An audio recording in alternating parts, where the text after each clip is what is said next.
توبہ کی توفیق مل جائے گی.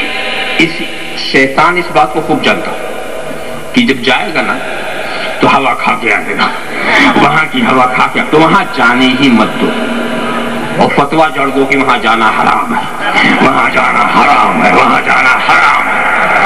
ذرا سا فتوا جڑ دو, فتوا جڑ دو ذرا سا. چالاک بہت ہے نا. للانسان عدو مبین, انسان کا کھلا ہوا دشمن. انسان کا یہ نہ سمجھو کہ کچھ نہیں جانتا, دیکھو خوب جانتا ہے اچھائی کیا ہے برائی کیا ہے. اگر وہ نہ جانے تو اچھائی سے ہٹائے کیسے, برائی پہ لگائے کیسے, وہ خوب جانتا. تو ان کے قریب ہوئے تو خدا کے قریب ہو گئے. ایک بات آپ اور سوچ سکتے ہیں, میں اکثر کہا کرتا ہوں کہ ذہن 3 قسم کے ہوتے ہیں. ہمارے استاد سمجھاتے تھے ذہن 3 قسم کا ہوتا ہے, لہذا جب بات کرو تو تینوں کا لحاظ کرو.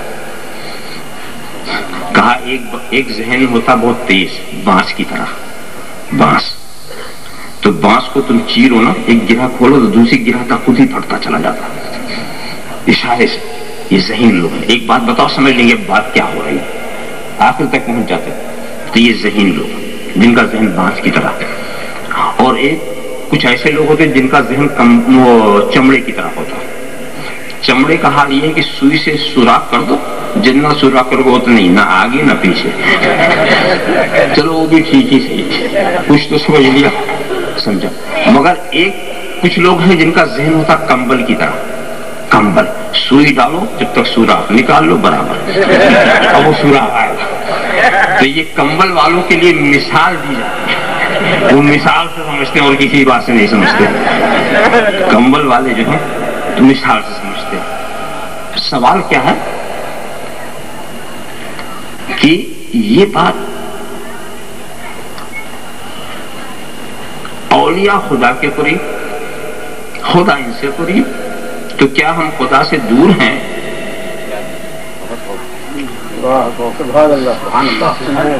نحن اقرب الیہ من حبل الورید. خدا کے ساتھ ہم تو رگے جا سے زیادہ قریب ہیں.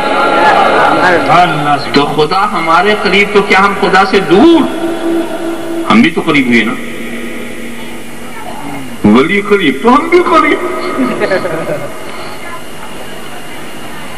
مگر میں کہوں گا نہیں دوستو, خدا تم سے بہت قریب ہے مگر تم خدا سے دور. تم خدا سے بہت دور. وہ اتنا قریب کہ قربت کی حقیقت ہم نہ بتا سکیں, اور تم اتنا دور کہ اس کی حالت بھی سمجھانا مشکل. اس سلسلے میں وہی کمبل والوں کے حساب سے مثال میں دو آسانی سے آپ سمجھ سکتے ہیں. ایک شخص بہت قیمتی ہیرے کی انگوٹھی انگلی میں پہنے ہوئے جا رہا. قیمتی ہیرا تو ویسی ہی قیمتی چیز. ایک ساتھ اس کے پیچھے لگ گئے. کیا سمجھے, جب کوئی دولت لے کے چلتا ہے تو کچھ پیچھے لگتے ہیں, لگتے ہیں نا. دنیا کی دولت لے کے چلو گے تو دنیا کے لٹیرے پیچھے لگیں گے, اور دین کی دولت لے کے چلو گے تو دین کے لٹیرے پیچھے لگیں گے. یہ لٹیروں کی عادت ہی پیچھے لگ رہا ہے. مگر اس کے بعد لٹیروں کا انداز سنو. اس نے پوچھا انگوٹھی والے, بھائی تم کون ہو؟ پر جو تم ہو وہی میں بھی, جیسا تم وہی میں. کیا مطلب اگر تم مسافر ہے تو میں بھی مسافر ہوں. اس مسافر نے کہا میں تو مسافر, میں بھی مسافر, جو تم وہی میں. اس لیے اس نے سوچا کہ اگر یہ اپنے کو مسافر بتاتا, میں اپنے کو یہیں کا رہنے والا بتا دوں, اس کے پیچھے چلوں گا کیسے؟ وہ شک کرے گا نا کہ جب تم یہیں کا تھا تو میرے پیچھے کیوں آ رہا, تجھے تو یہیں رک جانا چاہیے. تو اب مسافر کے لیے مسافر بن جاؤ. اور پوچھا بھی تو جائے گا کہاں, جہاں تک تو جائے گا. اس لیے کہ داؤں کہاں لگے اس کا پتہ نہیں.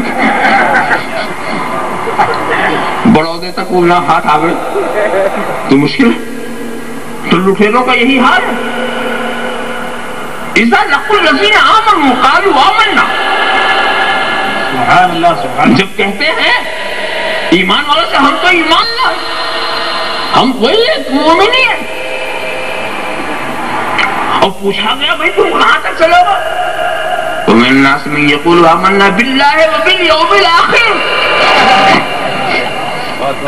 لوگوں میں سے کچھ ایسے ہیں جو ہم اللہ کو مان گئے اور آخرت کے دن کو مان گئے، یعنی تیرے ساتھی ہیں قیامت تک کے. پتہ نہیں داؤں کہاں لگے قیامت تک. مگر جس کو خدا ہیرا دیتا ہے تو ہیرے کا دماغ بھی دیتا ہے. سمجھ گیا یہ کون ہے، سمجھ گیا.